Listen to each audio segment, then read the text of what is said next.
আলহামদুলিল্লাহ। তো যদিও আমি জটিল এবং কঠিন রোগীদের চিকিৎসা করা বাদ দিয়ে দিয়েছি বৃদ্ধ লোকদেরকে, এরপরে আলহামদুলিল্লাহ বৃদ্ধ লোকদের ফায়দা হচ্ছে। যারা একদম কঠিন কোনো সমস্যা আছে তারা বিদিত। তো এক ভাই আলহামদুলিল্লাহ উনি ব্রাহ্মণবাড়িয়া বাড়ি, তো উনি আমার থেকে ফ্রি স্যাম্পল নিয়েছিলেন 5 দিনের, পরবর্তী প্রায় 1.5 মাস আগে।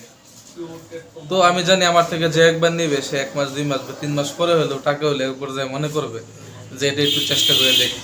তো উনি আজকে কোনাবাড়িতে আসছিলেন, এখান থেকে এখানে চলে আসছেন। তো এখন পুরো 1 মাসের ফাইল নিয়ে যাবেন। তো 5 দিনের খাইছিলেন, ওটাতে কতটুকু উপকার পাইছিলেন? না, আলহামদুলিল্লাহ ভালো উপকার পাইছি।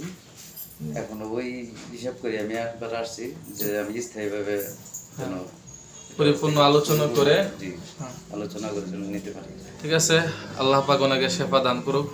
আর আমার থেকে যারা চিকিৎসা নিচ্ছেন, আমি তো অফার দিয়ে রাখছি যে ফ্রি স্যাম্পল নিতে পারবেন, আর নগদ নিলেও গ্যারান্টি কার্ড দেবো।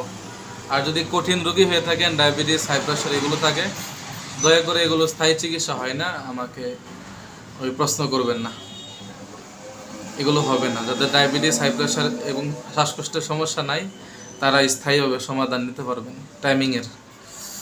ধন্যবাদ।